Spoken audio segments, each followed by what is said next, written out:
वो लोग हैं जो डरपोक लोग होते हैं। आप तो रोज भागते हैं। नहीं, वो तो ट्रेनिंग में भागता हूँ ना, यहाँ थोड़ी टीवी पे थोड़ी भागता हूँ। मजाक किया था, थोड़ा सा आपका मूड ठीक करे के लिए। ठीक है, कोई मसला आप 10-10 किलोमीटर रोज भागते हैं। नहीं, भागने वाले लोग सही नहीं होते हैं। नहीं भागने, आपने कहा पार्क में ग्राउंड में भागने वाले बहुत अच्छे लोग होते हैं क्योंकि उनकी फिटनेस बहुत अच्छी होती है। चलिए, अच्छा, ये टीवी से कैमरे से भागने वाले जो लोग हैं ना, वो मुझे बिल्कुल चलो ठीक है। तो हसीबुल्ला की बात हो गई, सारी बातें हो गई। फास्ट बॉलर अली रजा बड़ा अच्छा फास्ट बॉलर था, अंडर 19 में भी खेला, कायम ट्रॉफी सियालकोट को जिताने वाला फास्ट बॉलर, वो नजर नहीं आया। मुझे भी बड़ी हैरत हुई। देखिए, एक तो मैंने जब उसको फर्स्ट टाइम देखा अभी पीएसएल में, तो एक चीज़ तो मुझे उनकी नज़र आई जो कि हमारे और फास्ट बॉलर्स में बड़े मसले हैं। सीधा भागते हैं, जब जंप लेते हैं एयर में वो भी थोड़ा सा बाहर निकल जाते हैं। ये इनको प्रॉब्लम कर सकती है इनकी। देखिए, ये जब एयर में आप बाहर जाते हैं ना, ये आपका सबसे पहले बैक पे लोड पड़ता है। ठीक है, आपका बैक उड़ सकती है, आपके काफ हो गया, नी हो गया, बैक हो गया, ये प्रॉब्लम होती है। आपकी रिब इंजरी, ये नीचे के जितने भी आपका पोर्शन है ना, ये कहीं भी आपको इंजरी हो सकती है। वो दूसरी चीज ये कि वो बहुत लीन है, बहुत ज्यादा लीन है। अच्छा, उसको अपना वेट बढ़ाना है, थोड़ा सा वेट बढ़ाए। देखिए, फास्ट बॉलिंग जो है ना, वो जरा फास्ट बॉलर तगड़ा होना चाहिए, उसकी हिप्स में जान होनी चाहिए, हिप्स पता चले बनी हुई हैं, लेग्स जो हैं वो हैमस्ट्रिंग। आप इंग्लैंड के फास्ट बॉलर्स को देखें, ऑस्ट्रेलियंस को देखें, तगड़े नजर आते हैं। ठीक है, उन्होंने जिम किए में तगड़े, और हमारे कोचेस जिम मना करते हैं। ठीक है, कोई मना नहीं करता। सर मैं आपको बताऊं, सुन ले मेरी बात। नहीं, कोई मना नहीं करता। सुन ले मेरी बात, आपके दौर में। और सर मैं अभी छोड़े मैं सब देख चुका हूं। अभी 2 साल पहले की बात ही है, सब कुछ मैंने देख चुका हूं। अच्छा, सब तो देख चुका हूं। एक अंडर 19 का बच्चा हमारे सामने आया था। ठीक है, वो क्या बोलूं यार। चलो छोड़े, अभी बाबर आजम की तरफ चलता हूं मैं, क्योंकि माइक हेसन से 10-10 केजी से सही है। माइक हेसन से वेट उठा रहा है। माइक हेसन से जो बात हुई थी हमारी 2 रोज पहले, 3 रोज पहले, उसने बाबर आजम के हवाले से उनसे काफी बात हुई थी। वो उनका जो ऑडियो वीडियो है वो भी है बाबर आजम के हवाले से। उन्होंने क्या कहा कि बाबर को क्या बेहतर करने की जरूरत है, वो माइक हेसन ने कहा था। वो हम आपको सुनवाते हैं। फिर कहा कि बाबर कंपीट कर रहा है ओपनिंग स्लॉट में, जहां फकर भी है, साइम भी है और भी लड़के हैं, तो बाबर ओपनर के लिए। कितना बुरा लग रहा होगा ना जो बाबर को पसंद नहीं करते। नहीं, किसी ने बुरा नहीं मनाया। तो हम तो इतने बड़े कोच ही नहीं, हम तो कब से कह रहे हैं कि चीजें बेहतर करो उसकी। नहीं, ओपनर आना चाह रहा है वो, बेहतरी की बात में बात सुन तो ले। वो अपनी मर्जी से ओपनर नहीं आएगा भाई। आपका हेड कोच कह रहा है कि हम उसको एज अ ओपनर देख रहे हैं, और आपका हेड कोच ये कह रहा है कि मेरी डिमांड नहीं है बाबर आजम से 125 से या 150 के स्ट्राइक रेट ऐसे ही है। ठीक है, जो डिमांड इंटरनेशनल क्रिकेट की है उसमें आओ, उसमें थोड़ा सा खेलो, जो रिक्वायरमेंट है उस हिसाब से चलो। लेकिन ऐसा नहीं है कि हर दफा आपको 150 के स्ट्राइक रेट से क्रिकेट खेलनी है। और उसने क्लियर बता दिया कि हम इसको एज अ ओपनर देख रहे हैं। तो फिर वो लोग कहां जाएंगे जो उसको एज अ ओपनर खिलाना नहीं चाहते। हम भी कहते थे कि चलो यार, आप एज अ ओपनर अगर नहीं है तो आप तीसरे पे आ जाओ, या चौथे पे आ जाओ, इन 2 नंबर्स पे आप कहीं आ जाओ। लेकिन वो क्या सोच रहा है, वो ये सोच रहा है, वो क्यों सोच रहा है, क्योंकि वो इस वजह से सोच रहा है कि उसने जो 4,500 रन जो किए हुए ना, वो एज अ ओपनर ही किए। ठीक है, इसको यहां पे इंप्रूव करके क्रिकेट शॉट्स भी खेल सकता है, ऊपर से भी खेल सकता है, सर्किल से भी खेल सकता है, चीजें बेहतर भी हो रही हैं। तो इसको क्यों नहीं हम तीसरे ओपनर के हिसाब से हम इसको लेके चलते हैं। पाकिस्तान टीम में अगर देखो तो ओपनर्स की तादाद खासी ज्यादा है ना। रिजवान भी हैं, टाइम भी हैं, उसके अलावा फखर जमान भी है, उसके अलावा भी बाबर आजम भी है। तो चारों ओपनर्स तो इस तरह से नहीं हो पाएगा। मुझे लगता है मुश्किल है बाबर के लिए। नहीं, आप मुझे ऐसा लगता है कि ओपनर में मुश्किल है। देखिए, आप T20 क्रिकेट कहना चाह रहे हो शायद वो माइक हेसन कि अभी फिलहाल उनको नहीं लगता कि उनकी जगह टीम में T20 ऐसा नहीं हो सकता, ऐसा नहीं हो सकता। उनकी बातों से लग नहीं रहा मुझे जिस तरह वो कह रहे हैं। और मैं ये भी बोलना चाहता हूं कि भाई, अगर आप ये सोच रहे हैं कि बाबर या रिजवान को आप वेस्ट इंडीज ये एशिया कप में, T20 में, ये अगर आप वर्ल्ड कप में लेना चाहते, देखे भाई ये पाकिस्तान है। इधर वर्ल्ड कप से पहले ना बहुत कुछ बदल जाता है, ये आपको पता है। और अगर आप उसके ऊपर इतनी मेहनत कर रहे हैं तो किसी रीजन की वजह से कर रहे हैं। ठीक है, अगर आप ये चाहते, देखिए नेट सेशन से ना, ट्रेनिंग सेशन से हर चीज क्लियर नजर आ जाती है। ठीक है, अगर आपने उसको T20 के स्क्वाड में नहीं लेना था ना, तो फिर आप उसको इस किस्म की बैटिंग की प्रैक्टिस नहीं करवाते। आप सिर्फ कहते हैं कि भाई आप वनडे क्रिकेट है, हमने उस तरह चलना है। तो अगर आपने उसको एशिया कप में, T20 वर्ल्ड कप में लेके जाना है, अगर आप सोचते हैं, तो फिर आप 100% उसको वेस्ट इंडीज के T20 के टूर पे आप उसको लाजमी चेक करें कि भाई क्या उसने बदला है कुछ, या हमने जो उसमें काम किया है कुछ फायदा हो रहा है या नहीं हो रहा। अब बस हम चलते चलते और भी डिस्कस में कर लूँ, इंग्लैंड और इंडिया का टेस्ट मैच जारी है, वहाँ आखिरी विकेट पर मुकाबला फंसा हुआ है, लेकिन इंग्लैंड में मौजूद है इंडिया की ए टीम भी मौजूद है इंग्लैंड में, और इंडिया ए और इंग्लैंड ए के दरमियान मैचेस हो रहे हैं।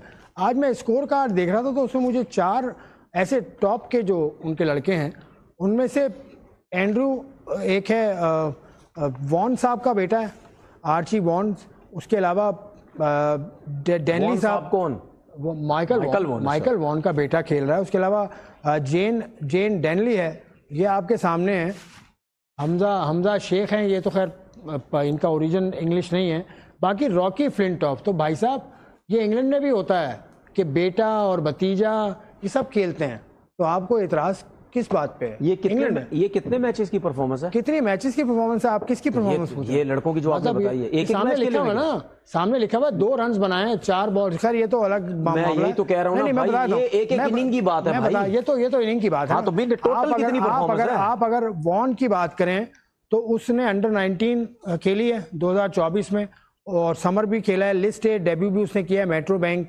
उनका कप है उसका, तो ये भी परफॉर्म करता आया। उसके अलावा जेन डेनली साहब का जो भतीजा है वो कैंट से खेला है, सेकंड 11 से, फर्स्ट क्लास उसके 5 हैं, लिस्ट है उसकी 13 हैं। रॉकी फ्लिंटॉफ की बात करें, जो एंड्रू फ्लिंटॉफ का बेटा है, वो इंग्लैंड ए में खेला है, लेस्टर और लैंकाशायर सेकंड 11 में खेला है, 5 फर्स्ट क्लास खेला है, और लिस्ट ए भी 7 खेला है। तो बच्चे हैं ना अभी तो अंडर 19 के। मैं यही तो आपसे कह रहा हूँ ना कि टोटल परफॉर्मेंसेस मैचेस की हमें मिल नहीं रही। परफॉर्मेंस है ना, ठीक है, जब वो जब आएंगी सामने फिर उसके है ना, अभी तक जो परफॉर्म किया वो तो है। कितने मैचेस किए भाई किसकी बात कर रहे हैं? टोटल रन्स हो गए, परफॉर्म 50 हो गए, 100 हो गए। मैं बताया था ना। अब अगर डेनली की बात करो तो डेनली ने 5 फर्स्ट क्लास मैचेस में 226 रन बनाए और 5 विकेटें भी लिए। 5 फर्स्ट क्लास मैचेस में 226 रन। ये कितने साल लिस्ट है? ये है अंडर 19 है। अंडर 19 की क्या परफॉर्मेंस है इसकी? अंडर 19 की परफॉर्मेंस यही है ना, या फर्स्ट क्लास मैच की बता रहे हो? जो मिलेगा वही बताऊंगा ना यार, मैं अपने पास से कहां से ना, ये जरा थोड़ा अंडर 19 की परफॉर्मेंस। अंडर 19 तो अभी हुआ है, कितना खेला होगा? मेरा सिर्फ कहने का मकसद ये है, इससे पहले अंडर 16 खेला होगा। आपने बोला ना कि ये सब इंग्लैंड में चलता है। हाँ। जो बेटे हो गए, बच्चे हो गए, चाचा के बेटे, ताया के बेटे, ये सब जो ये आप कह रहे हैं वो चलता है। ठीक है, हम ये नहीं कह रहे कि पाकिस्तान में अगर आता मैं है ये तो कह रहा हूँ कि किसी बच्चे को इस बात पे तनकीद करना कि उसका बाप खेलता था, किसी को लेजेंड ना माना इस बात पे कि वो उसका भतीजा खेल रहा है, ऐसा नहीं होता। तो ये गलत, ऐसा नहीं होता, थोड़ा सी ज्यादती ऐसा बिल्कुल नहीं, ऐसा बिल्कुल भी नहीं होता। और ना ये मेरी नजर में अजहर अली का बेटा खेल रहा है, या रजाक का बेटा खेल रहा है, या मिसबा का बेटा खेल रहा है। कितनी बड़ी बहस आपकी हुई थी गुलाम अली साहब से। बिल्कुल हुई थी, मैं आगे भी यही बोलूंगा। नहीं, ये गलत बात है ना यार, यही तो मैं कह रहा हूँ। आप मेरी बात ही नहीं सुन रहे, या बोल के चले जाए। मैं बात कर रहा हूँ, मैं सिर्फ प्लेयर हैं। नहीं, आप मेरे से सवाल कर रहे हैं, मैं जवाब दे रहा हूँ, सुन तो लें। मैं ये बोलता हूं, मुझे किसी से कोई प्रॉब्लम नहीं है, और ना किसी को होनी चाहिए कि किसी का बेटा है, किसी का चाचे का बेटा है। मैं वो नहीं कह रहा। मैं तो सिर्फ बात करूंगा, जब कोई गलत लड़का आएगा उसके स्टैट्स उठाऊंगा। इमामुल हक तो सही आया, ठीक है, मैं उसके स्टैट्स उठाऊंगा, मैं स्टैट्स के हिसाब से बात करूंगा। ठीक है, मैं ये दिमाग में रखता ही नहीं चीजें कि फलाना लेजेंड का बेटा है, उसका बेटा नहीं। मैं यहाँ पे स्टैट रखूंगा और मैं बोलूंगा भाई ये कैसे आया। इसकी उन लड़कों की बात करता हूं जो आप मुझे कहते हैं स्टैट्स, मैं उन लड़कों की बात करता हूं जिनके स्टैट्स बड़े पावरफुल होते हैं। मैं कहता हूं भाई ये लड़का टीम में क्यों नहीं है, उसको देखने की या उसके बारे में सोचने की जरूरत नहीं है। घास पे खेला, फलानी जगह खेला, वो 50 मैच हर जगह खेला और उसने इतने रन किए भाई। इसी तरीके से जो 2-4 साल अभी लड़का है, समझ सुने ना, जो लड़का 2-4 साल खेला है, अगर उसने बॉलिंग में 5 सीजन खेल के को 150-200 आउट किए हैं, 200 आउट किए हैं, इसका मतलब ये है उसने फ्लैट पिचेस, घास पिचेस हर जगह आउट किए। नहीं, पाकिस्तान में ऐसा अब नहीं होता भाई। फर्स्ट क्लास एक ही जगह हुई है, 2 फर्स्ट क्लास एक ही जगह हुई है। मैं एक बात कर रहा हूँ, एक ही शहर में हुई, एक ही शहर में हुई, बेशक जो भी हुई। इसका मतलब अगर जिसने आउट किए वो अच्छा है, बिल्कुल। मैं उसको कभी नहीं मानता, उस बॉलर को मैं कभी भी नहीं बोलूंगा जिसने एक सीजन में बेशक 8 मैच खेले और उसने 40-45 आउट किए हैं, मैं कभी नहीं बोलूंगा इसको सिलेक्ट कर लो। मैं बोलूंगा भाई आउट किए, ठीक है, पहला सीजन था, यंग था, अच्छा था, कोई नहीं समझा हुआ था उसको। अब मैं नेक्स्ट सीजन देखूंगा इसकी फिटनेस क्या करेगा, इतने आउट या नहीं करेगा। ठीक है, सिर्फ मैं उस लड़के के हक में हूं जो एकदम से एक्सेप्शनल टैलेंट आ जाता है कि यार फास्ट बॉलर आया यार, ये तो 150 प्लस जा रहा है। Your point is taken mister Tanveer Ahmed sahab. Point मैंने रखा था, तनवीर ने उसका जवाब दिया, बड़ा मुफस्सिल जवाब था। इस पर आप बताएंगे मुझे कि what do you think about, को शिकस्त हो गई और ये लॉर्ड्स पर खेला जाने वाला टेस्ट मैच था, 22 रन से इंग्लैंड जीत लिया। इंडिया ने कोशिश बहुत की, 8 विकेट्स उनकी कोई 80-82 रन से जब गिरी थी। तो खैर हमने प्रोग्राम खत्म कर लिया, कल इस पर हम डिस्कस करेंगे तफसील के साथ। लगाया था जिसको स्किल डेवलपमेंट कैंप कहते हैं आप, उसमें से ये बच्चे सिलेक्ट हुए हैं। ये मैं बताता हूँ आपको, ये मेरे पास है, ये लड़के हैं, देखें अच्छे खासे बच्चे हैं जो स्किल डेवलपमेंट कैंप में आए थे। अबरार हैं, अहमद दानियाल हैं, बाबर आजम है। It's a list. नहीं मुझे ये बताएं ना, बहुत सारे सेकंड फेज, सुने मेरी बात सुने, तो ये सारे वही बच्चे हैं जिनको देखा। नहीं मैं तो नहीं, देखिए बात सुने, मैं नहीं मानता इस करंट फॉर्म, मैं नहीं मानता। आप ना माने, एक सिस्टम है। नहीं यार, आप मेरी बात सुने ना, सिस्टम की बात नहीं होती भाई। वो अपना सिस्टम चला रहे हैं, हम अपनी बात कर रहे हैं। तो हम अपने ख्याल में अपने हिसाब से बात कैसे सिलेक्ट करें भाई। मेरा सिर्फ कहने का मकसद ये है कि अगर आपने एक स्किल जो कैंप आपने डेवलपमेंट का कैंप बनाया, जिसमें सिर्फ पावर रेटिंग चल रही थी और पता नहीं क्या क्या, वो अलग है, वो अलग है, वो सब वो अलग है, वो सही है। वो लड़कों को देखने के लिए माइक हेसन ने ये कैंप डिजाइन किया। वो मैं समझ गया, वो उससे पहले लगा था। नहीं, उसके बहुत सारे मराहिल हैं, आपको मैं सारे नाम दे दूंगा सर। तकरीबन कोई ये नाम 50 से ज्यादा है। वो सही है, मैं वो नहीं कह रहा, उनको देखा, वो रज़ाक की कोचिंग में लगा, उसके बाद फिर नहीं वो अलग है, लेट मी क्लियर। वो तो स्ट्राइक कैंप है, रज़ाक साहब की कोचिंग में लगा, वो अलग है।